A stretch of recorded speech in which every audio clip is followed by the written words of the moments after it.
It's time to get your checking account to zero with free checking from PenFed. That's zero ATM fees, zero balance requirements, and zero time spent waiting for your paycheck to direct deposit because you can receive it up to 2 days early.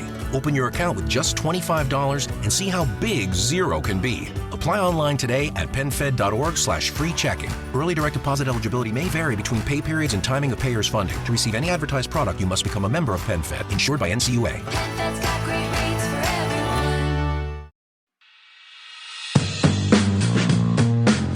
Welcome back to the podcast.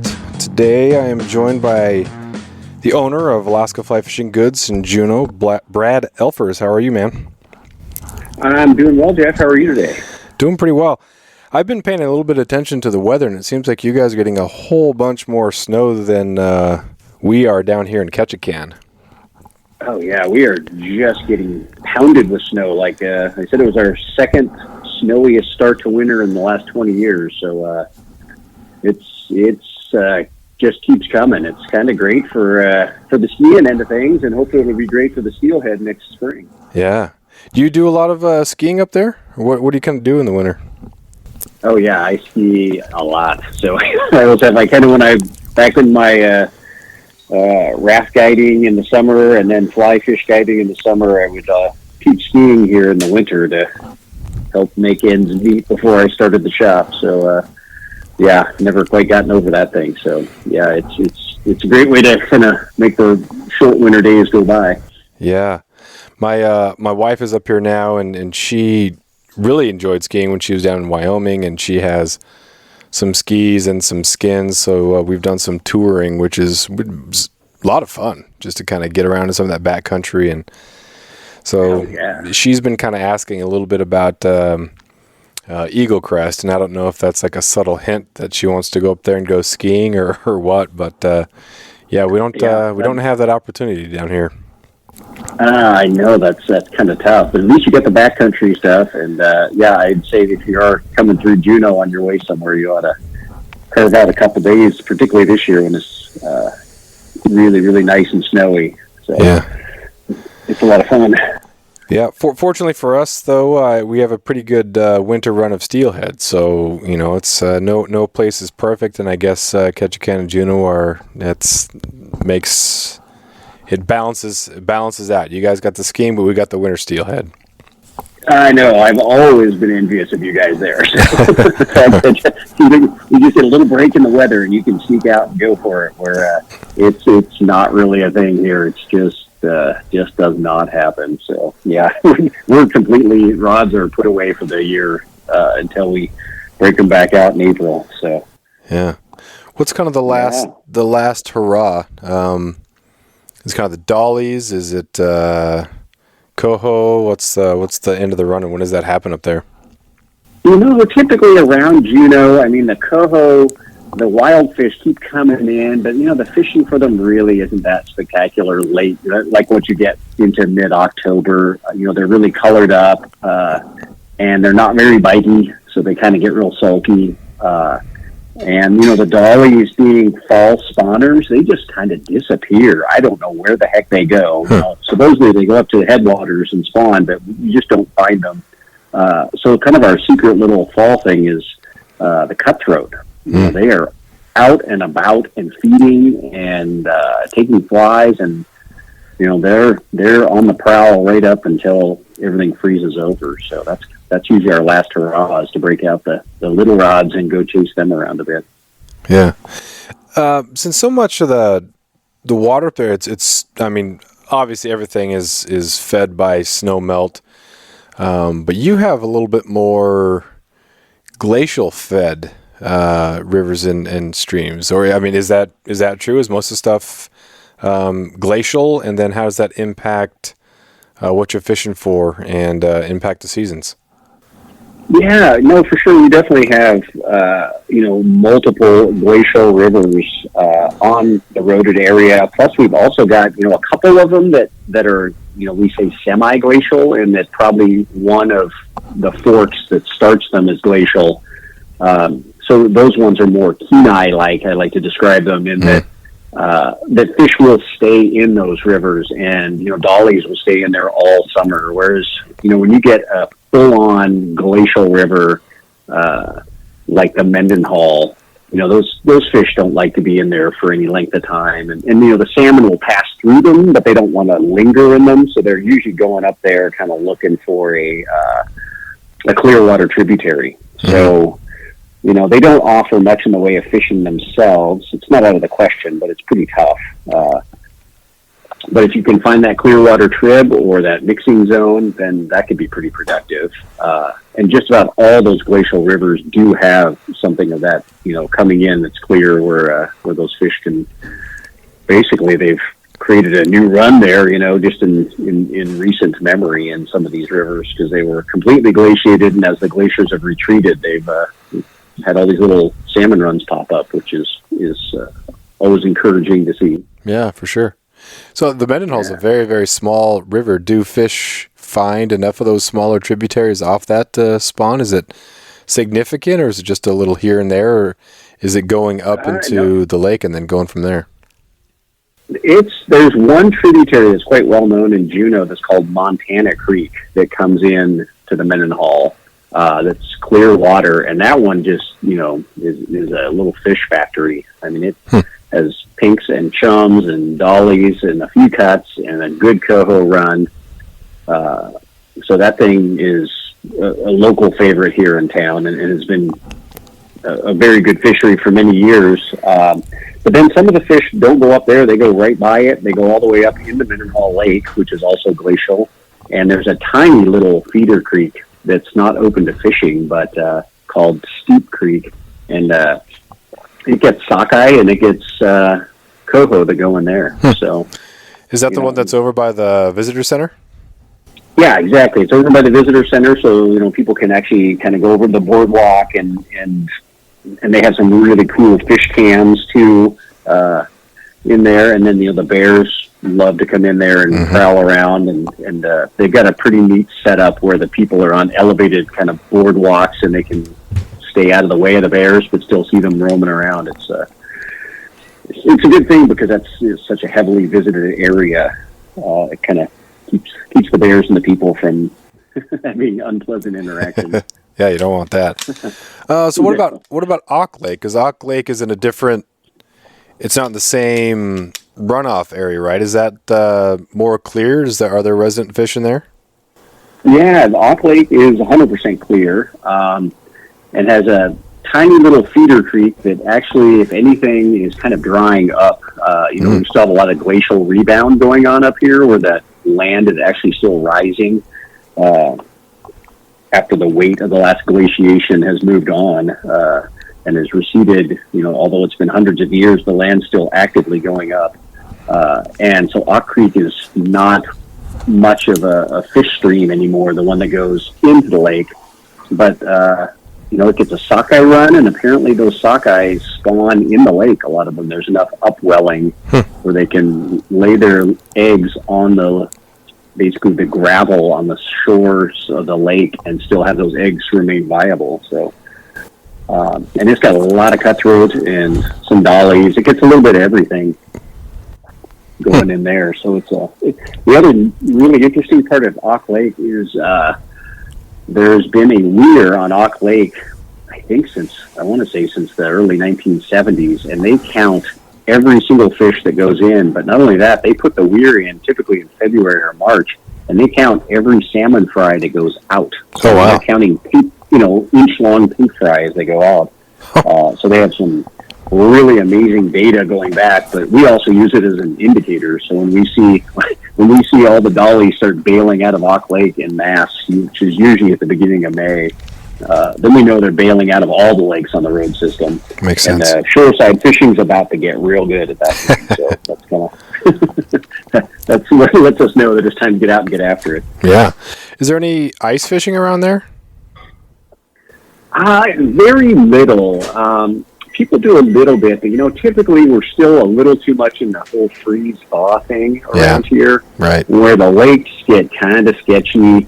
They get overflow a lot on top of the ice when they do ice up. So It's not a real big thing in Juneau. I think if we had better ice like they do, when you get up into the interior, then more people would do it. But it's pretty rare to see anyone out there doing that.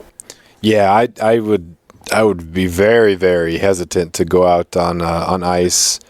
And up there, you're seeing pictures of people that are going out and, in the Matsu Valley, Kenai Peninsula, places like that are going out on the ice. And, after a long time of temperatures not getting above 15 to 20, you start getting a couple nice inches and maybe a foot or so. But even then, I don't know if I would ever drive a vehicle out on there. And they're not shy about doing it up there. Those work out most of the time. Oh, yeah. Yeah, it would make me awfully nervous too. So, but I think that the fly angler in me, I just need to move around a little bit more than typically for ice fishing. So I think I'd probably put that in the same category as like trolling for salmon, which I get it, but I can't do it myself. Yeah. I just get too itchy. So yeah. So speaking of up north, one of the reasons I want to have you on is kind of recap my Kenai Peninsula experience, and just kind of talk about some things with you. For a wedding present, a good friend of mine bought your, I don't know if it was like the King Salmon fly box kit or... I believe it was. Yeah. So there was 40 some flies in there, which was awesome. Just a huge variety, different colors, a bunch of stuff. And then I got an Echo SR 10-foot 10-weight switch rod.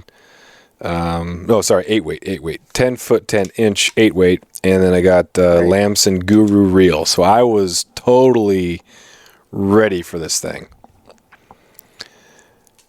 But it's tough to fish up there. That it is. Yeah, I don't know if I have ever felt like more prepared, but also overwhelmed, or I don't know. You know that the glory days of the Kenai River when you're picking up 60 pounders like nothing, you're just hoping for an 80 pounder or something like that. Obviously, those days are gone. But man, I knew there was going to be crowds. I knew it was going to be combat fishing, but when we fished the Kasilof, we did not see one other person fishing with a fly rod. Maybe one day there was someone else out there, but like there was no one fishing with fly rods, and it was kind of just sad. I had any fly that I could have wanted to. I had sink tips, and I was any color, any shade, anything I could have felt like I wanted. Casting great. A couple people said, "Man, you and your wife, you guys are great job out there casting. It looks really beautiful." I'm like, I hope so, because not much was happening. Yeah. That's tough. I mean, I completely can empathize with the situation you're in there, Jeff, in that it's the Kenai itself, as well as, Kasilof and Deep Creek and those types of spots that are just down the peninsula. Boy, it's not straightforward fishing, especially the Kenai, and there are certainly the guys who are guides up there, and the guys and girls, I should say, who really know that river. They can find some kings on the fly sometimes, and I would talk to them, and they'd be out there fishing at just super early before there were boats running up and down the river, because that really puts the kings down. There's boats driving over them. Yeah. It just, everything really has to come together in order for you to, be in a spot where you've got kings, where those kings are happy and they want to eat a fly. And of course the sheer number of people fishing there is unbelievable. And then probably this year too, I mean, I just from my anecdotal experience at my shop, talking to people from the lower 48 who had been cooped up now for over a year and were just dying to get out fishing. They were coming to Alaska this year. And you probably saw that. They came in force. Yeah. And a lot of them, if they're not going out to a fancy place in Bristol Bay or something, they're kind of doing a DIY thing, and they're doing it on the Kenai. So, I'm sorry to hear that it didn't turn out better results. But that situation is certainly one where I've been in there too, and then wow, I don't know this river real well, and it's going to be real tough without some local knowledge or a guide before I have a shot at. I mean, that's just rainbow fishing, let alone kings. Yeah, So, yeah. There was never a point really where neither my wife or I just thought, hey, well, let's try something different. Let's do let's rent a rod and let's try to do the flossing thing. Like we were fully sold on the fly fishing, and it was, maybe a little bit frustrating, but it was fun to get there super early, and it was kind of spooky or eerie when we got there on the Kasilof before. There were some people, but not a lot, and then just to start seeing these silent drift boats just emerge from the fog, it was like some quiet invasion of the river. And then everyone was back trolling on there, so you just know there's a lot of commotion in the water. And then more people start showing up. But we chose a spot that had some pretty good swinging water, that there wasn't a whole lot of people around. So we don't know if it was just kind of tough for them to use their method or what it was. But it was nice that we had some space to at least cast, and like you feel like you're fishing. You have all the room you want. And there's about 100 yards we just kind of had to ourselves. So we may have looked like fools, but it was still pretty fun. And then the Kenai, not nearly as much access, and that was a tough thing. But we caught some nice rainbows on a float trip, and that was cool on the fly. It was bobber fishing, but it's still fun to get some of those really nice rainbows. And so we do want to go back and fish both again at some point. Maybe not super, super soon, but it was definitely worth going back and trying to figure things out a little bit. Yeah, it's the Kenai is it's its own thing. There's nothing else like it in Alaska, and there is something compelling about it when you're there. And it's like you said, when you're fishing rainbows, you're fishing out of a boat, and you're basically bobber fishing. But my God, who knows what kind of a size rainbow you could hook into, and you're gonna catch some fish if you're particularly with a guide. But yeah, if you get back up there in September or first half of October, that can just be some spectacular rainbow fishing. But I have done the thing where I went up there, and a friend of mine lived up in the Matsu, and he came down with his raft, and we floated it. We did okay, but the guides up there are really, or if you know a local who's quite proficient on the river, it's just like those fish sit in some spots and they don't fit in other spots, and it takes a little while to learn where those spots are. So. Yeah, having someone that knows and can kind of show you, that was the biggest thing when I was maybe second year up here. A buddy took me to this. Well, we kind of became friends through fishing, and he took me to a spot to fish for steelhead, and just the way he fished certain things, it looked like good water, but you're talking 2 or 3 feet can make such a big difference, especially when the water is a little bit cold and they might not be moving as much. And just how you fish it, and just being diligent. Like he was hitting the spot. He just adjusted a little bit. Then all of a sudden he starts hooking up, and you think, oh man, that's how you got to fish it. The whole idea that, there's no steelhead here. Like, no, they're probably there. You just got to fish it correctly, and it's kind of a fun puzzle to figure out. It is. And I remember when I was first kind of new to Alaska too, I was fishing steelhead with a friend, and it was kind of before strike indicators were really a thing. But you were throwing your fly upstream and throwing a big mend in there and trying to get it to drift down. And this guy I was with was catching fish, and I was not. And then he finally told me later, he said every time you would throw too many mends in there, you were pulling your fly away from the bank. And those fish were just like locked up against the bank. So he was able to stay in the zone actually by not mending as much. So, it's just little things like that it's kind of the difference between catching and not catching. Yeah, that makes sense. Yeah. So, as far as fishing up north goes, did you do much on the upper part of the Kenai? Because we found that to be just a real good time. You could fish more from shore. There's more public access, and you can do some wading, and got some nice rainbows. Not as big, but we really like the upper Kenai much more than the lower. Yeah, it's and they kind of break it up into different sections. Of course, the upper is coming out of Kenai Lake and is right there, Cooper Landing, and that is just a beautiful section. And it's one you probably could float quite easily on your own, even if you weren't an expert. I mean, you should have some knowledge of rowing. That's a really nice area, and there are some really nice fish in there. For sure. So a little more access.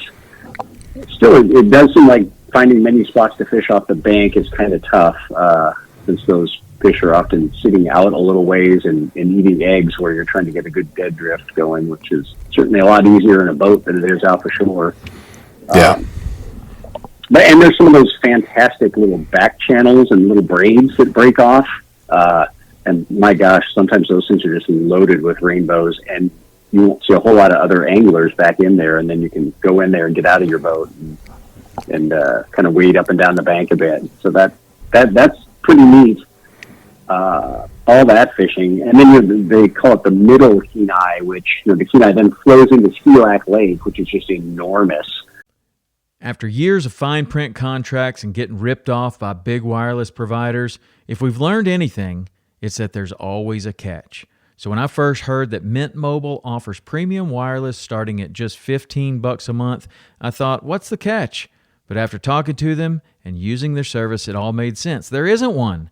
Mint Mobile's secret sauce is that they're the first company to sell wireless service online only. They cut out the cost of retail stores and pass those sweet savings directly to you. For anyone who hates their phone bill, Mint Mobile offers premium wireless for just $15 a month.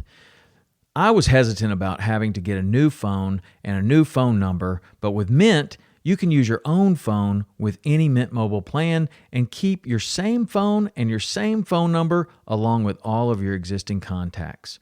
Mint Mobile gives you the best rate whether you're buying for one or for a family, and at Mint, families start at 2 lines. All plans come with unlimited talk and text plus high-speed data delivered on the nation's largest 5G network. Switch to Mint Mobile and get premium wireless service starting at just $15 a month. To get your new wireless plan for just $15 a month and to get the plan shipped to your door for free, go to mintmobile.com/waypoint. That is mintmobile.com/waypoint. Cut your wireless bill to $15 a month at mintmobile.com/waypoint. Thing looks like an ocean sometimes. And then where it flows back out of Skilac Lake, they call that the Middle Kenai, where it flows down. And there's no exact set place where they then call it the lower. And the lower is really much more down by Soldotna, and it's kind of the king fishing spots. It's much more slewy, big water, back trolling. But that middle section coming out of Skilac Lake, it does have some enormous rainbows in it, but it's, to me, it seems like really, really hard place to fish unless you have a boat and you can be out in the middle of it. So, yeah, I agree with you. Up there is certainly probably the most fly fishing friendly shore angler. Feels more like you're fishing a river as opposed to like a gigantic river. Mm-hmm. We got motored up to the middle when we were out with the guide, and it was, I think, maybe the second day that it had been open to motors. So pretty much everybody was motoring up there.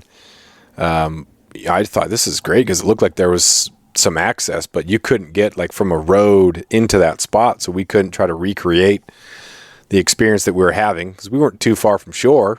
But it was just, there was no way that you could drive out the road the next day somewhere and then start hiking and try to find the same spot. It was just not going to happen. So that was kind of disappointing. But yeah, we definitely got some nice rainbows there.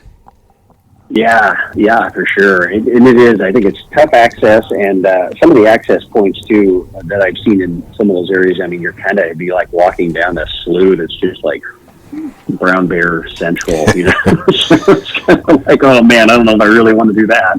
So that was another thing that was different. Sorry, go ahead. Oh, I was just saying, access on the Kenai. I mean, there's just a lot of private property and a lot of kind of hard, like it's hard to get your bearings for how you would actually get there. So yeah, the other thing that was a little bit kind of unnerving for us was just the brown bear potential. you grew up on Prince of Wales Island, we're used to black bears, and here around Ketchikan, we're used to black bears, and just the possibility of a brown bear being around, and they're definitely around. So just making noise and things like that, and we did a hike to Ski Lac, didn't fish, but just kind of did a hike, and we're looking over just beautiful mountain range and everything. And I think a week after we left, someone had been attacked. They had a dog with him or something like that, and the guy got bitten in his forearm. And I don't know if it was the exact same spot or the same trail, but you just think, man, like, they're around. Like the chances of having an encounter is probably very, very low. The chance of having an encounter that ends in any sort of attack or any sort of contact is probably even lower. But, it's definitely in the back of your mind if you are, like you said, kind of snaking your way through these sloughs or some of this back stuff. It's something. Yeah. I mean, there's just no way a river that's got that many salmon in it isn't going to have some just whopping big brown bears up there. And you just don't want to surprise one or something like that. But it's a pretty spectacular place. You just have to go up there, I think, with the attitude that this place is going to be busy, there's going to be people around, but I'm going to go up there and join the party, so to speak. So, yeah. Then it's fun. Yeah. So. Have you done much out in the Bristol Bay area? I have. I always want to do more, but I try to get out there every other year or so, and typically do a float trip with friends. We just kind of do a DIY and usually fly out either Bethel or Dillingham or King Salmon, and then float down the river for a week or so and camp along the way and fish. And I really enjoy doing that. That's a great way to get out in the country, and the fishing's spectacular most of the time anyway. And it's that's a favorite thing of mine to do. Do you do some of that mouse stuff? It seems like a really hip thing to do. Just mouse fishing, just bringing those things across and getting some huge rainbows. Yeah, it's really the mousing season. Really, basically you can divide the trout season into mousing and streamers and that kind of stuff, which they'll take in late June and most of July, and then as soon as the salmon are in and they start dropping eggs, it gets real hard to get them to come up for a mouse anymore. They can't get on the egg flesh thing. Not that you can't, but it's just August is hard to get them to eat mice. But I've had some spectacular trips where they really were into the mouse, and it's pretty hard to take that fly off. Even if you catch more of them on a Dalai Lama, just seeing those repeated takes and having them come out and crush it, and and it's not just rainbows, it's like dollies eat them, and railing will eat mice too. It's like, wow, I didn't know they were so ambitious, but they go for it. It's a lot of protein, I guess. Yeah. What is your favorite fly? I know it's such a difficult question to ask because, you're talking rainbows in the southeast, you're talking rainbows on the Kenai, rainbows, more in the interior, but is there a pattern that you just love to fish or always use if you can? Well, I mean, this is not going to be an original answer at all. I'm going to apologize that right now, but if I don't know what they want to eat, I'm tying on a black and white Dalai Lama, and they're going to eat it. And it's unbelievable how many different parts of the state that fly works in, and just how effective it is, especially when it's like not obvious what they want to be eating. It's just a tremendous searching fly. So yeah, I fish that one a lot, but then of course I like to mix it up. And on those float trips, although bead fishing is super effective, I'll usually have a rod strung up with a bead, but then I'll have another rod strung up with streamers or something like that, because I'd probably rather not watch an indicator if I could get them to take something on the swing or take a mouse, or even occasionally they'll eat big dry flies up there. So it's just fun playing with all the different stuff that they might want to eat. Yeah. Have you done much like warm water fishing? One of my favorite things is just plopping down a hopper next to some shore and hoping there's a brown trout there. To be perfectly honest, Jeff, I have not done a tremendous amount of kind of classic Rocky Mountain West, hopper fishing, all the hatches, that kind of stuff. I really came into my fly fishing up in Alaska. I fly fished some down in Washington State where I grew up, but it frankly wasn't particularly great fishing. It wasn't, Montana, Idaho, Colorado good fishing. So most of what I've done is up here. So I really don't have a ton of experience with that stuff. And, once I opened the fly shop, it's like, well, now my summers are not really mine to go down to the lower 48 and go fishing. So, yeah. You don't endure the winters up here to just leave for the summers. You paid the price, you might as well reap the rewards. But yeah, it is fun to go out and see some of those other things, but it is somewhat of a sacrifice. It's fun to experience that, and it is just so different, when you're seeing a trout rise to a dry fly, and it's a different type of fun than hooking a king, trolling or mooching or anything like that. Like, well, yeah, 60-pound king is a 60-pound king, or I haven't caught a 60-pounder, but, a nice 35, 45-pound king. You're going to have a lot of meat. It's going to be great picture, but I don't know, seeing something rise to a dry fly, whether it be a grasshopper pattern in Montana or, stripping a mouse across the surface. It's just also different and also fun. It's fun to have experiences, but having a couple of different things dialed in is a lot of fun. And if trout fishing up here and salmon fishing up here is your thing, like, it's tough to leave. It kind of is, and I would love to do more of that, because I'm certainly not trying to make any kind of disparaging remarks about that, because it's kind of, I've been on some days, guided trips. My wife was going to graduate school back east in Connecticut. She was going to Massachusetts, but I drove down to Connecticut, where there's some very good trout fishing, and oh my God, the hatch would go off at 10:30 in the morning or whatever time it was, and I had a guide with me, and you cast your tiny little dry fly out there, but I was like, how on earth do I tell which one's my fly and which one's a real bug? Because there's so many out there, and he'd be like yelling at me to set the hook, and I was like looking at something that wasn't even my fly, missing them left and right.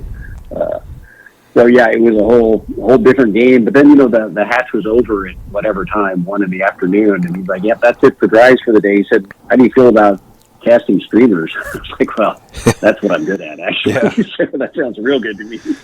Yeah, I saw on the Fall River in Northern California. We had that. I stayed. There was like a shoulder season special at this little lodge thing. So we just got the bunkhouse, which was like the employee quarters. So it was cheap and we could afford it. But it was size 22, and just like, man, really, this thing? So you have to go super light tippet.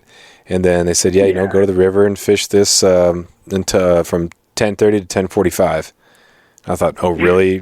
15 minutes? Yeah, I just thought this person was being elitist or pretentious or something like that. And it just, 10:30, it just started. And it was crazy, and I had no clue where my fly was. Everything was just exploding all around it. I would just set the hook, nothing.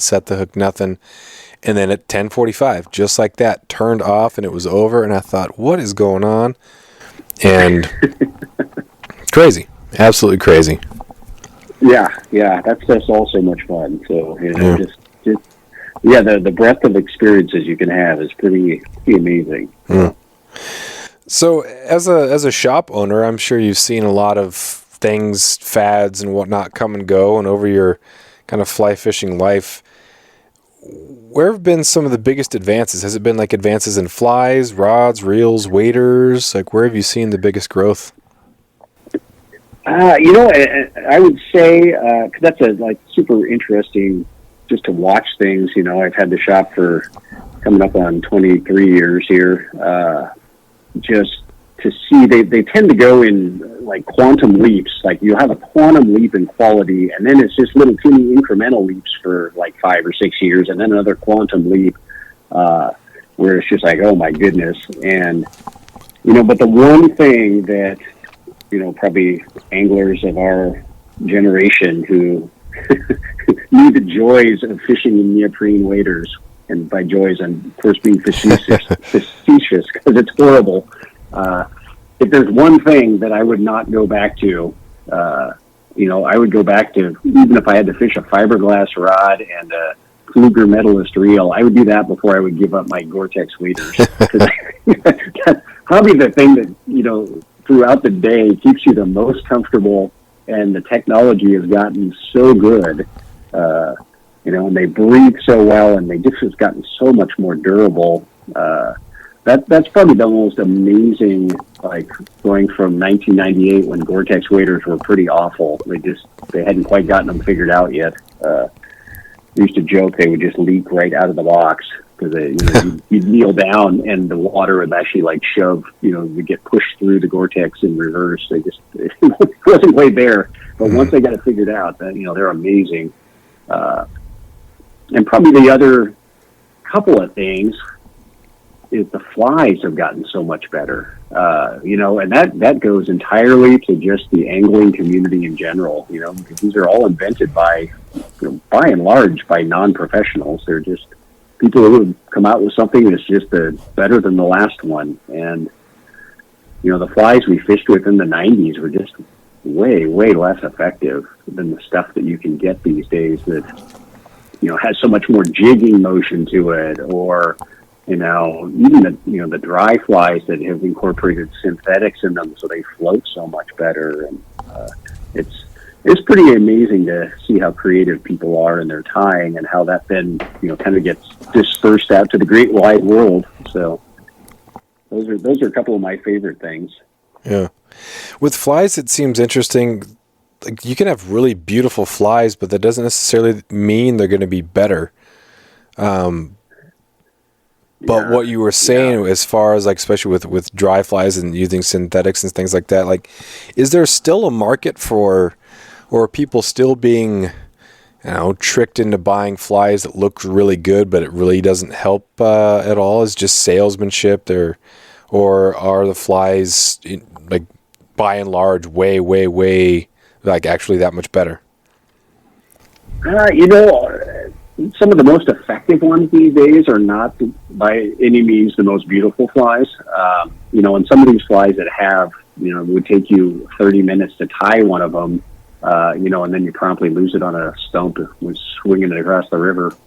I don't know that they fish all that much better than their compatriot that's, tied out of rabbit strips and a big cone head.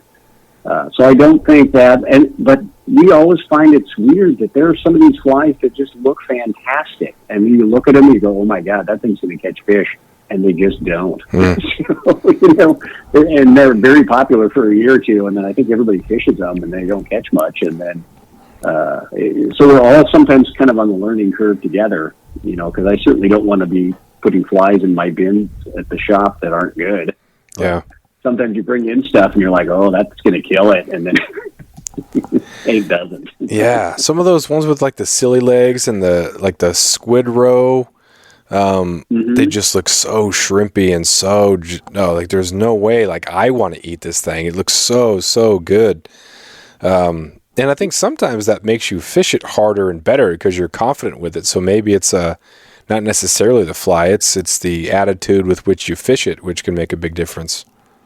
Yeah, there is some of that for sure. And then also these flies can be like hyper regional, and by that I mean that there are flies that just crush it here in Southeast Alaska, anywhere along the coast, all the way up through Cordova, out to Kodiak. They're just wicked, and they don't work for beans up in Bristol Bay. And oftentimes it's more the color than it is the actual pattern.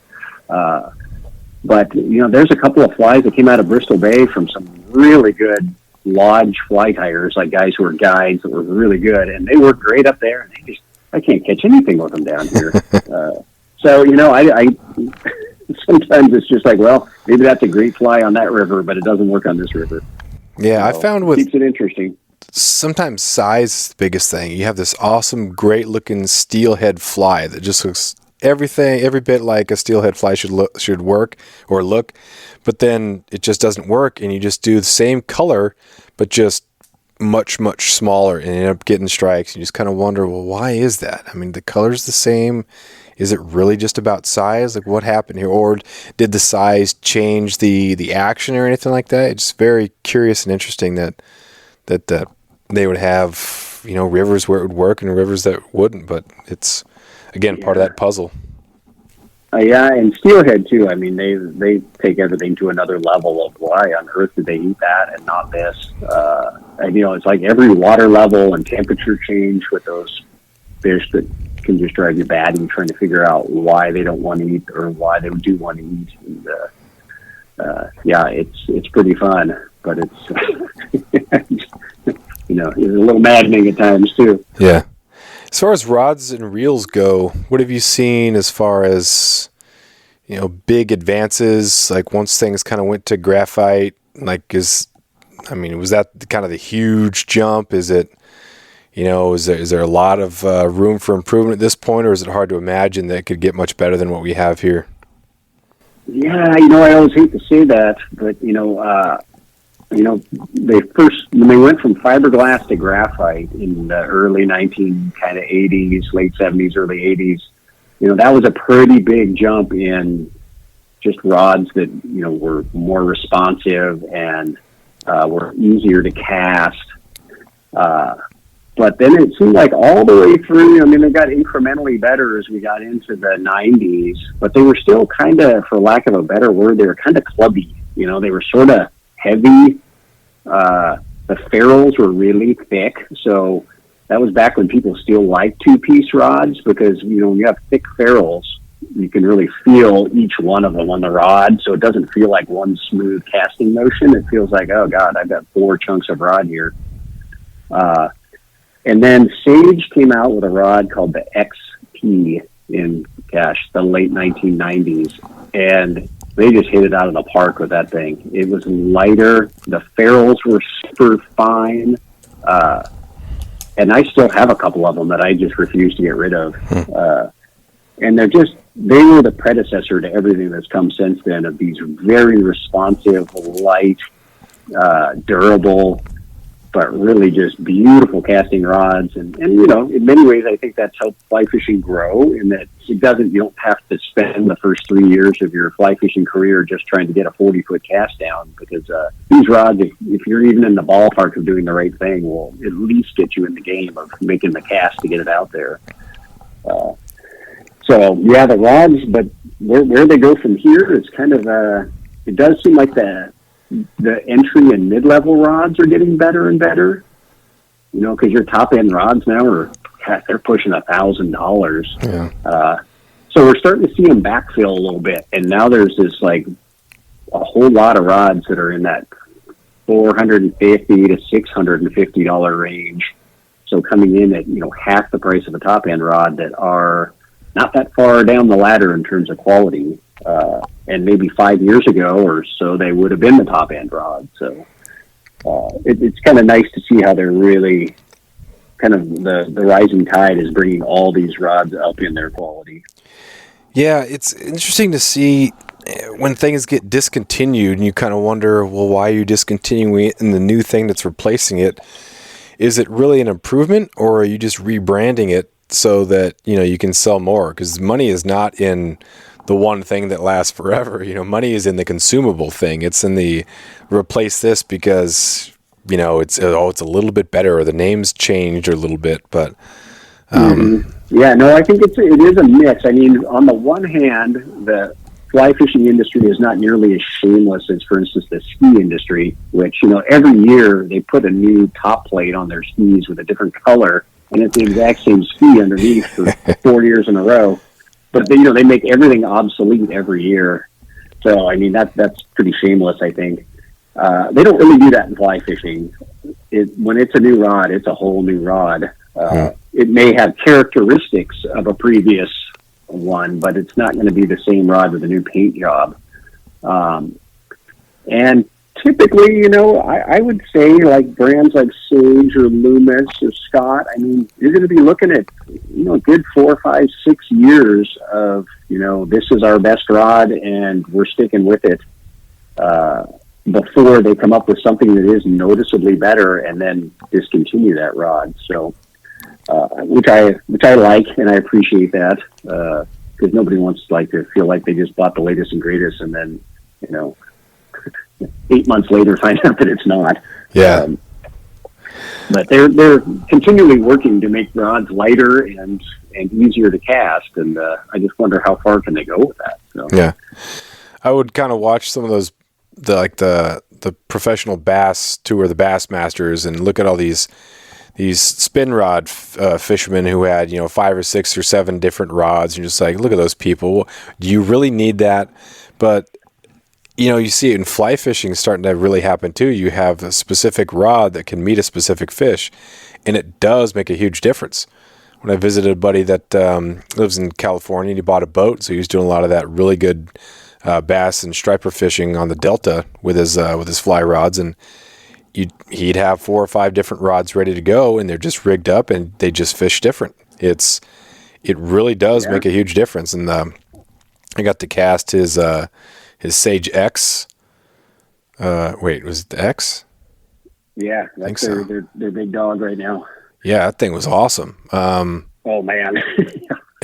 Wow. Yeah, it was a 10 weight, because you gotta huck some big stuff, and you have a chance at 20, 30 pound stripers, which is pretty sweet. We didn't catch anything very big, but yeah, in order to double haul, you need some. That thing is a brute, but you don't feel like you need rotator cuff surgery at the end of the day. It was amazing how you could chuck those things and still feel pretty good about it. Oh yeah. Yeah. And I've always been a proponent of you don't have to have top end gear to go out and play. I mean that's I've never liked it when some shops try to make you feel like unless you're buying the top, you can't be in the game. That's just not true. But on the other hand, the top stuff is unbelievable. Yeah. As you saw when you cast that Sage X. I mean, you don't have to have it, but oh my God, it is worth it if it's in the wheelhouse of something that you can afford. Yeah, it's worth every penny. But I get it that it's a whole bunch of pennies.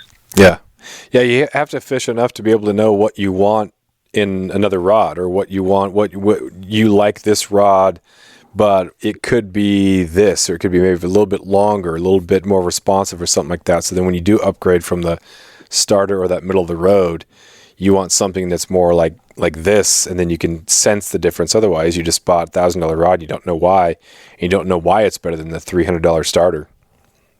Right, or you may have found that the rod you bought maybe wasn't quite what you wanted to do. For instance, if I was doing a lot of steelhead fishing, I like a little softer rod so I can roll cast it. And that's, as you know, Jeff, that's what we do in Southeast Alaska, because we can't backcast very often because of all the brush behind us. Mm-hmm.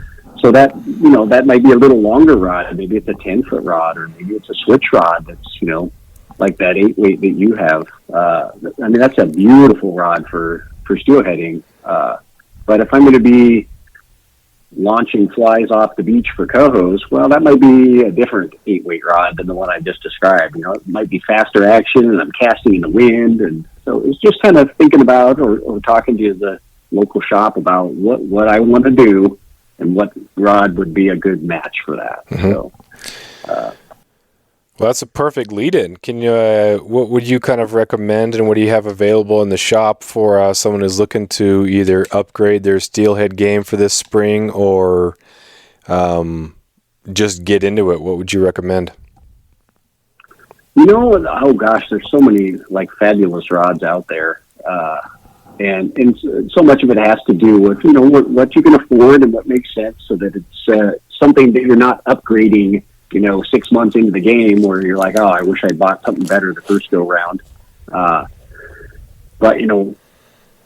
a lot of these rods, are just wonderful casting rods, and a lot of the ones that are in the entry level, which might be in that kind of $200 to $400 range, are very, they're multi-purpose, which is nice. They're usually soft enough where you can kind of get the feel of casting. They're not so stiff that it's hard, and then they're soft enough so you can roll cast. So, that could be like the Echo Boost is a very popular rod in that price range, and the Sage Foundation is another one that are, not terribly expensive, but something that somebody who's getting into it could feel good about having and know they're going to fish it for a number of years, and be able to cast it pretty easily, and know that it has a lifetime guarantee. So if they go out there and accidentally have a little accident, which does happen, that you pay the fee and you get the get out of jail card.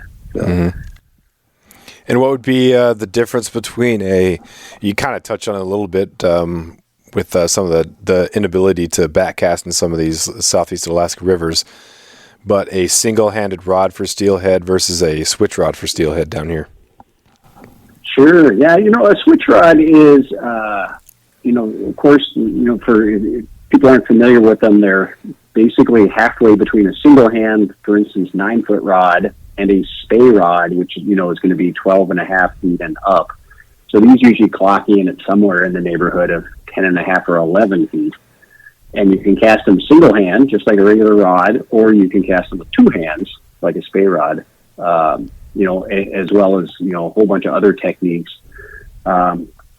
Typically, though, I don't usually recommend people jump right into a switch rod if they haven't really fly fished before, because they take just a little bit of a feel, because they feel it's a lot more rod out there, and they can be a little unmanageable and unwieldy if you've never done it before.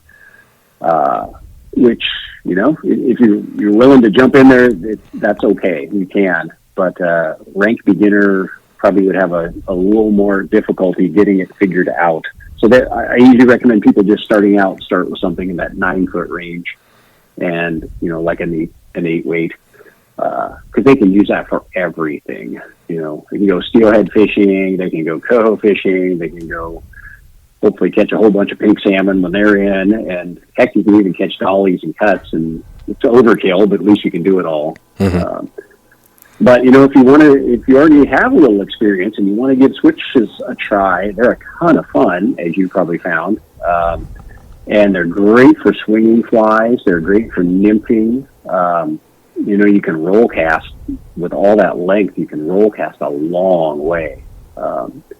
And so it's kind of counterintuitive that on a small stream you'd want a longer rod, but that's actually can be really helpful when you just don't have the ability to throw a back cast, because you're just going to throw it into the bushes behind you. So, Yeah, a 7 or 8 week switch is a lot of fun for a lot of our southeast fishing.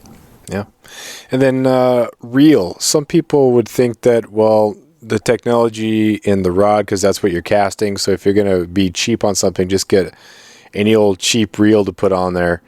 What would you say to someone who wants to go really, really cheap on a reel, or what would you say to someone or who's asking about how important a good reel is?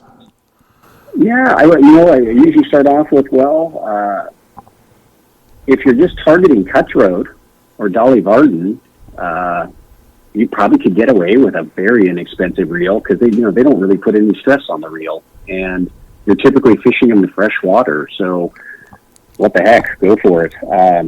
And I will say, though, like I have folks that get some of these starter packages that have about, I'm going to say about a $50 reel in them, and they get them for an 8-weight. So they're going out and chasing cohos, and those things are going to last a matter of months, not years, because they're just not designed to have a violent 14-pound fish tearing at their inside.